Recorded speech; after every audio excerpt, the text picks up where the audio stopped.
Real quick before we roll this footage, Senator Mazie Hirono just sat across from Todd Blanche in a Senate confirmation hearing and did something that every Democrat in that chamber should have been doing from the very first day this administration started filling the Department of Justice with people whose primary qualification appears to be personal loyalty to Donald Trump.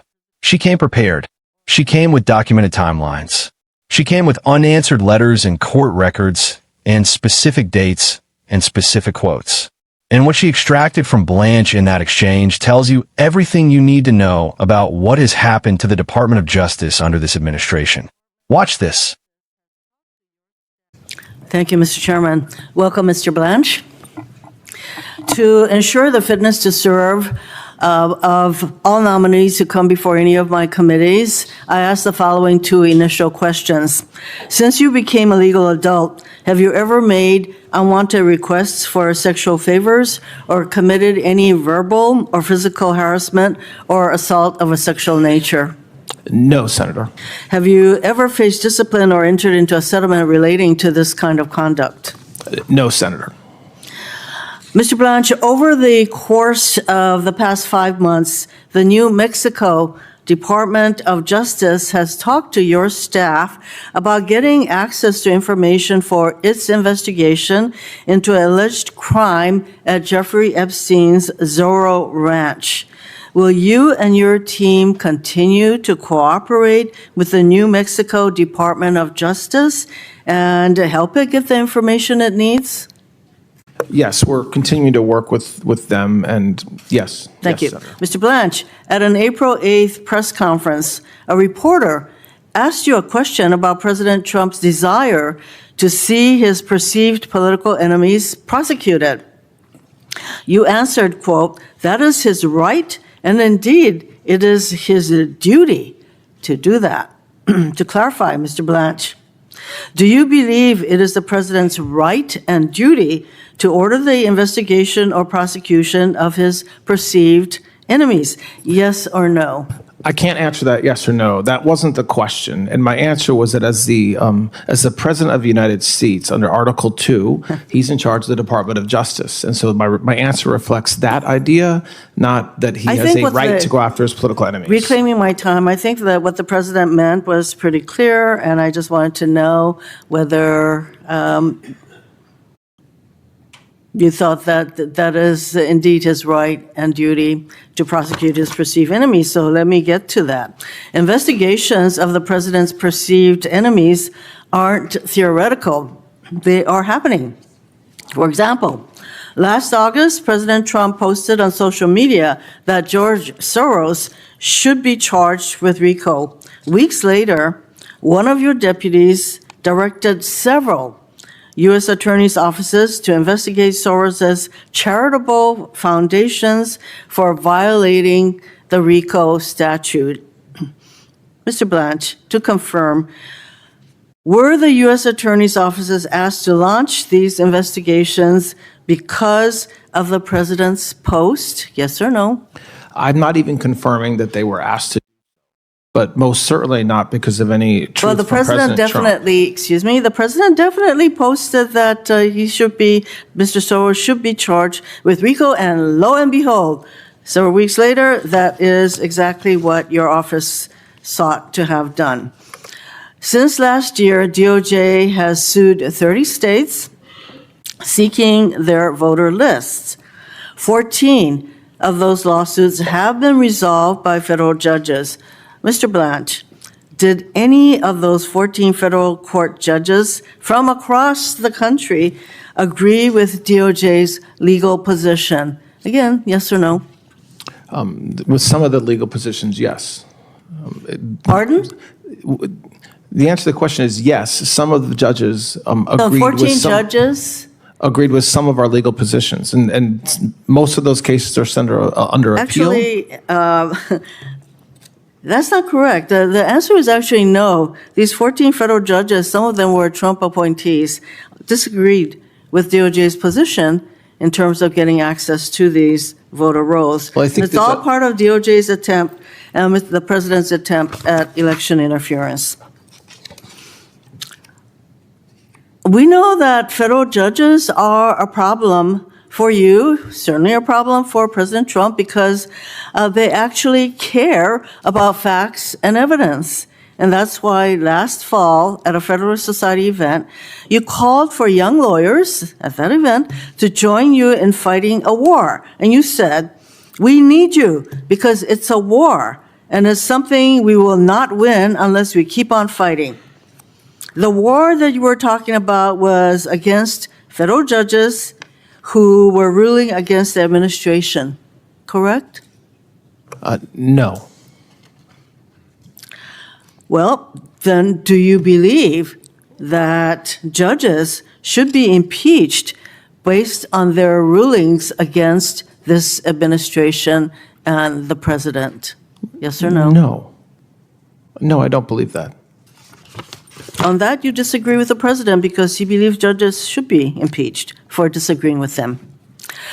President Trump sees DOJ not only as a tool to attack his enemies, but also useful for helping his friends. To that end, on May 18th, you signed an Attorney General order establishing funding and setting out requirements for the so-called anti-weaponization fund, correct? You signed Yes, such an I order? did sign that document, yes. Have you rescinded that order?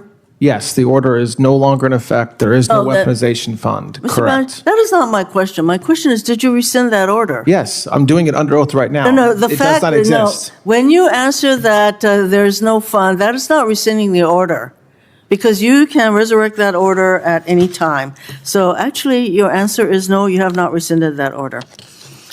Mr. Blanch, one of your first acts as a Deputy Attorney General was to issue a memo eviscerating DOJ's enforcement work against crypto criminals. Crypto crime surged in 2025.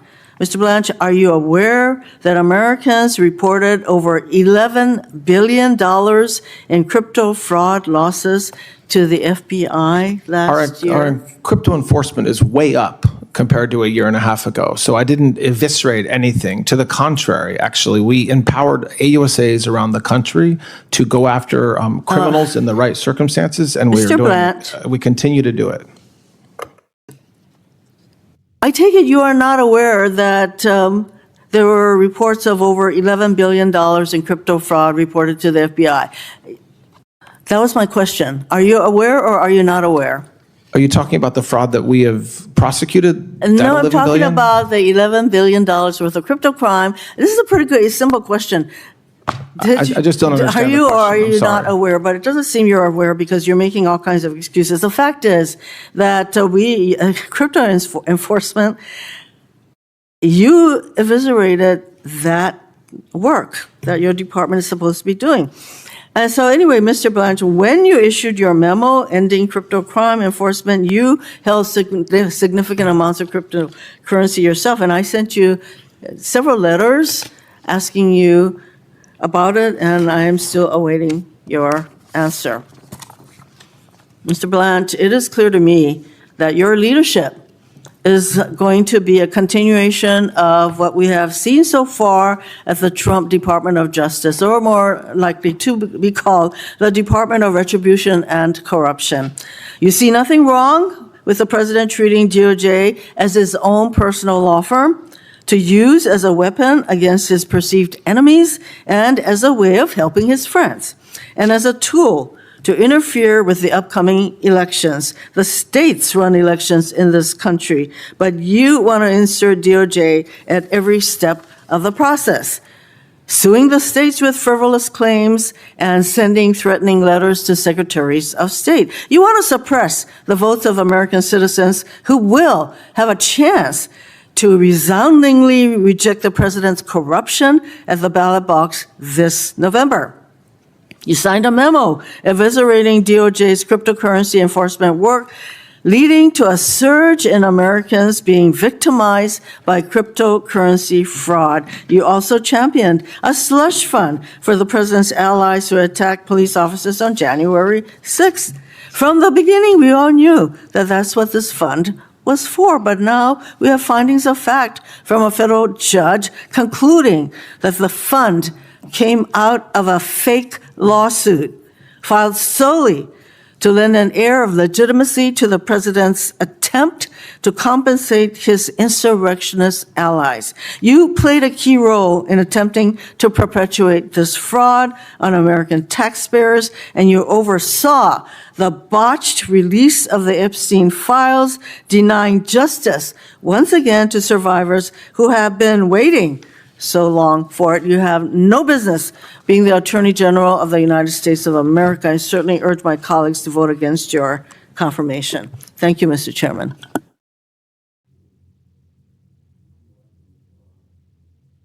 I mean, Chairman, on the crypto point, our crypto prosecutions are way up, and it is very true that crypto fraud is a thing, and it's still happening.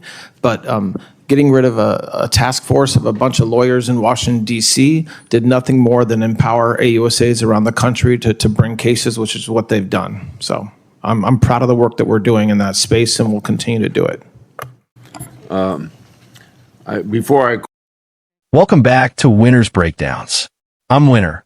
And if that clip left you feeling a combination of vindicated and deeply alarmed, then you are feeling exactly what you should be feeling, because what Hirono documented in that exchange is not a collection of partisan accusations.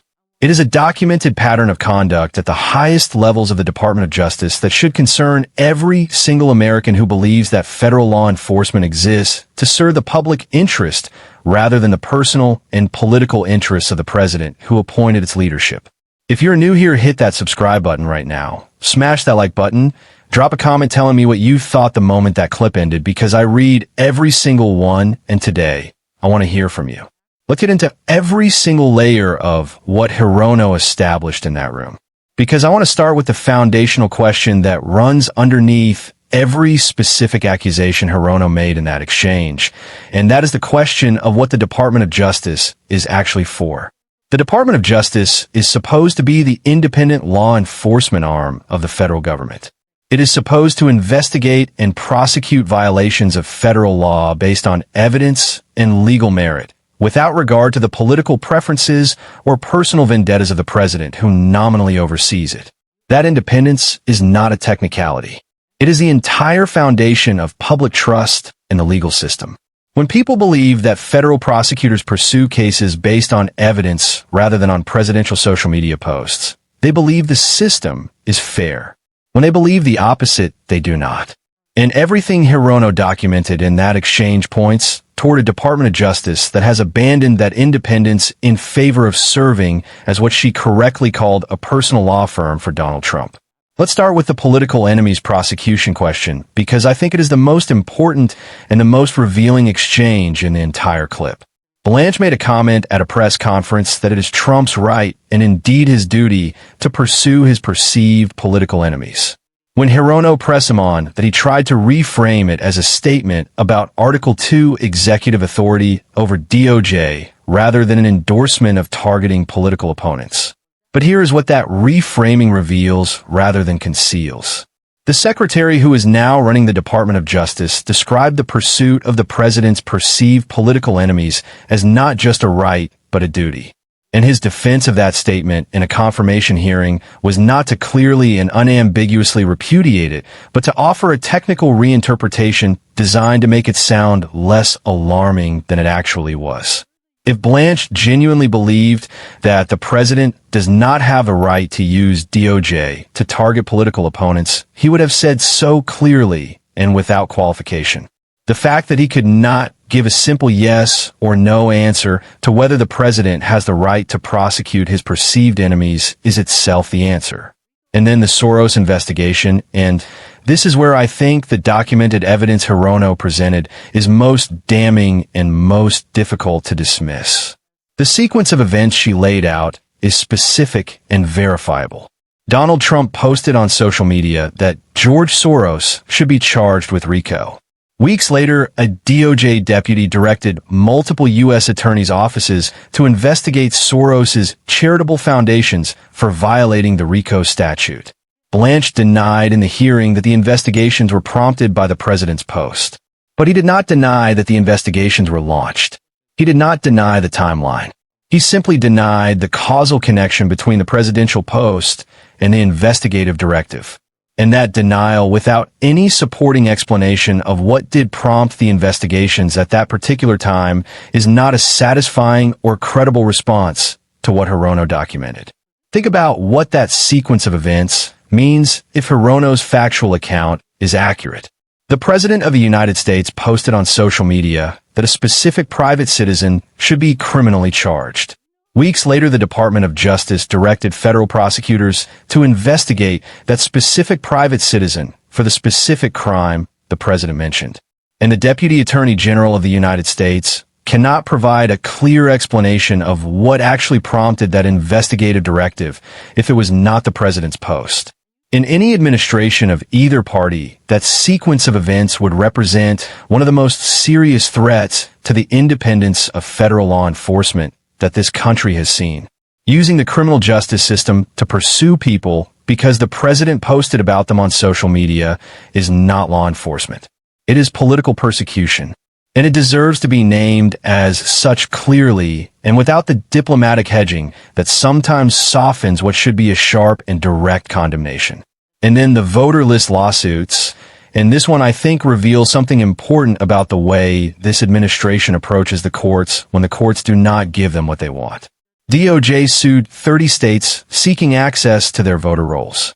14 of those cases were resolved by federal judges. Blanch initially suggested in the hearing that some of those judges agreed with DOJ's legal positions. Hirono corrected him and said the answer is actually no. All 14 federal judges, including Trump appointees, ruled against DOJ's position. Every single one, including judges that this president himself put on the bench.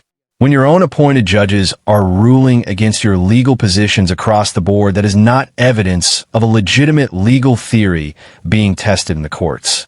That is evidence of legally unsupported claims being pursued for purposes that have nothing to do with legal merit and everything to do with the political project of inserting federal control into state-run election processes. And the Federalist Society war comment deserves more attention than it got in the hearing exchange. Blanch spoke at a Federalist Society event about fighting a war and needing people to join that war. Hirono pressed him on whether the war he was describing was against federal judges ruling against the administration. He denied it, but the context matters enormously. This administration has threatened to impeach judges who rule against it. The president himself has called for judicial impeachment over adverse rulings. And the Deputy Attorney General spoke about fighting a war in a speech to conservative lawyers at a time when the administration was losing case after case in federal courts.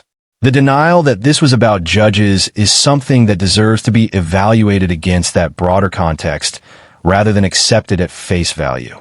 The anti-weaponization fund is where I think Hirono made her most precise and most legally significant point in the entire exchange, and it is the one I most want to make sure gets the attention it deserves.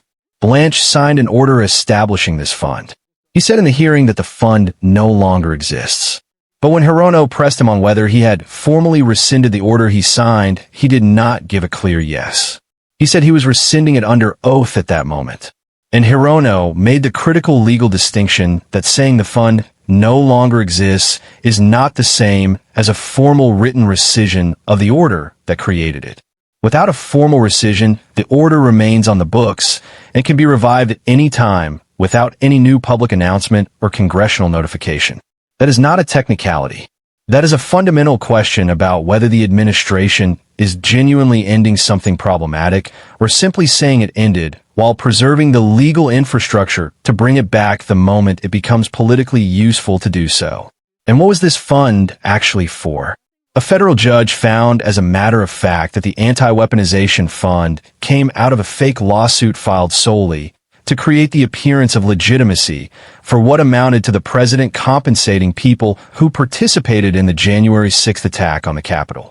A federal judge, not a Democratic politician, not a partisan commentator. A federal judge made findings of fact, concluding that the legal mechanism used to create this fund was fraudulent. And the man who signed the order establishing that fund is now the Deputy Attorney General of the United States. And he has not formally rescinded the order. He told a senator under oath that he was rescinding it in that moment, which is not how executive orders and departmental directives work, and everyone in that room knew it.